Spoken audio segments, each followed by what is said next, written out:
Daniel 11 is perfect because we see at the beginning it says three more kings will arise out of Persia, and then a fourth, and then when the fourth arises, he'll be far richer than the ones that came before it. It says the beast which you saw once was, now is not, and yet will come out of the abyss and go to its destruction. It's a big nugget there. Some of these kings would have been uprooted, maybe died. And if we're talking about the region of Iran today, and in terms of the supreme leaders, you have Khomeini, I believe his name's Khomeini or Khomeini, one that's died, the supreme leader that died in Iran, and then another one who's currently ruling Iran now. That's already like two ruling in that region. So yeah, over and over again, we're going to see that God is talking about this Assyrian guy, this Assyrian. So you briefly mentioned kind of the abyss.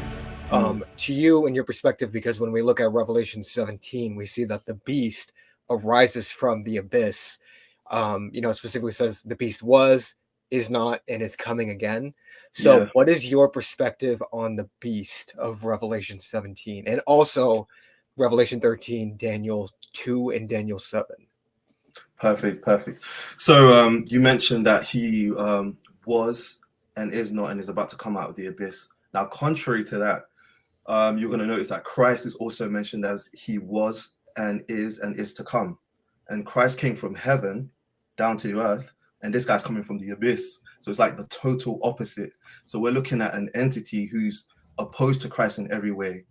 And he's coming from underneath, he's coming from the abyss, the realm of where these angels are locked up, and he's coming to cause havoc, basically. So how do we tie this to Daniel, the book of Daniel? Very important.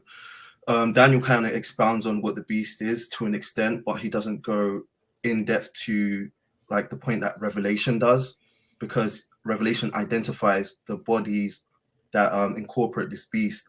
So when you look at Daniel 7 talks about the four beasts that come out of the sea. They're different from one another, and you have this fourth terrifying beast that is not described in Daniel.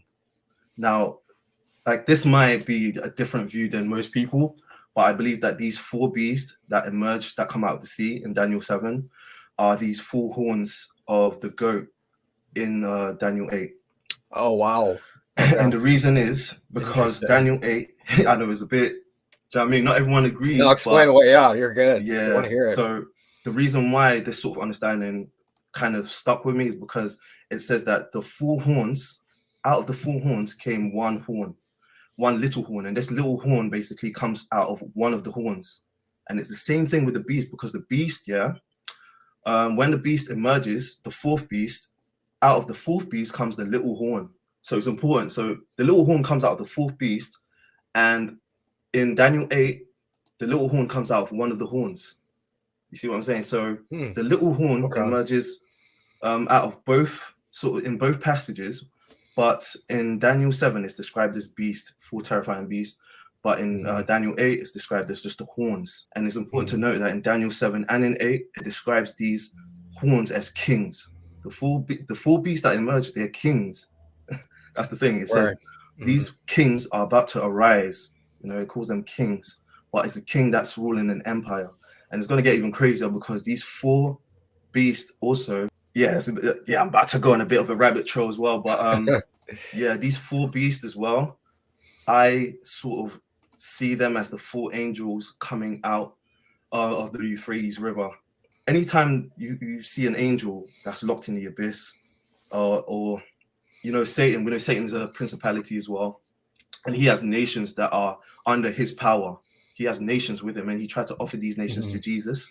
So, and just try and follow me on this. This is going to be a bit, you know what I mean, a bit off trail maybe, but it's important because Satan has nations under him. He has authority. He tries to transfer that authority to Jesus because he needs a human vessel, a man, in order to transfer that power to.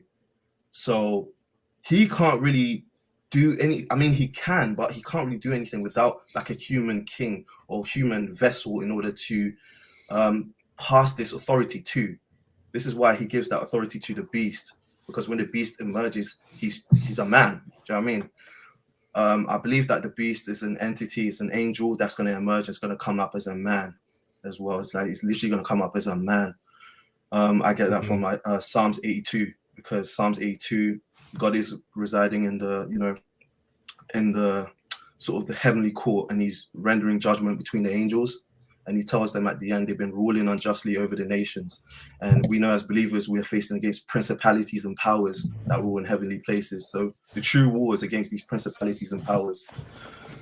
So at the end, God says he's, you know, he pronounces judgment on these angels and says they're going to die as men. And they unite with one purpose, to destroy Israel. That's without a doubt. Psalms 83 talks about and lists all these nations as well. So these nations are all confederate.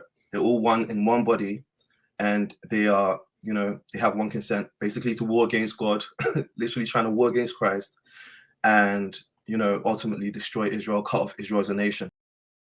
Most of this angelic conflict that's happening in the last days, especially we see in Daniel 11, there's kind of a human and an angelic aspect to it.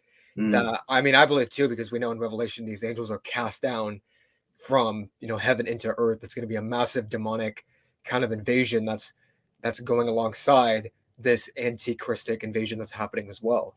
So, but I think this is really interesting. I think it's interesting to probe you on your thoughts on Daniel 11, because in my perspective, I've always seen, you know, the four kings that arise out of, you know, this Turkish region, and the kings of Persia that arise to, you know, that it literally says butts out into the Middle East, that this is essentially talking about the caliphate.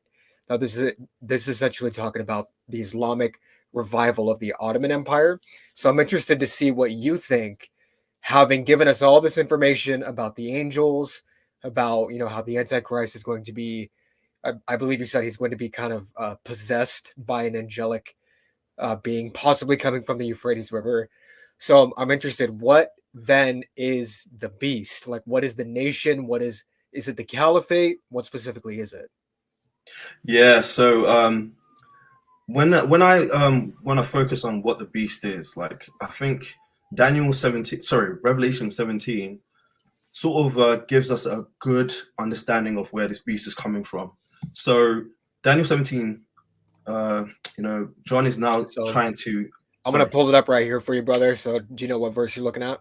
Yeah, so we're looking at verse 8. So we're going to continue from verse 8, and then it says, the beast which you saw once was, now is not, and yet will come out of the abyss and go to its destruction. Right? So it says it once was, it used to exist. And remember, we're in John's time now, so we're looking backwards. It used to exist, now is not, it doesn't exist no more. So something happened to this empire and to this entity where it's now in the abyss.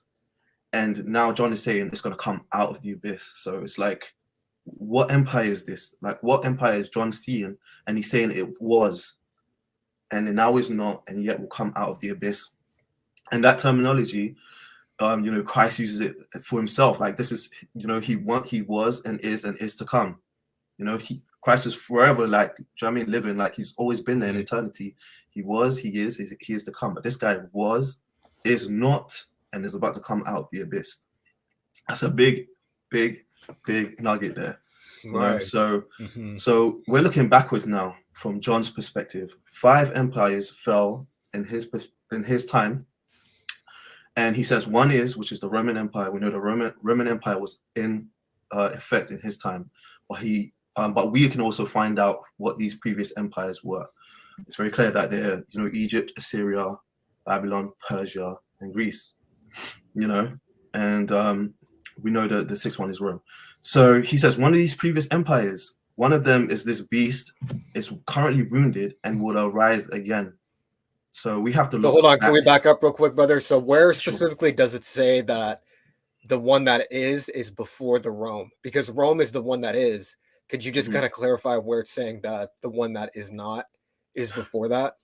Sure. Okay. If we can go back, I'm trying to find that. I'm trying to find that in the verse. I'm not seeing it. Oh yeah. Let's go.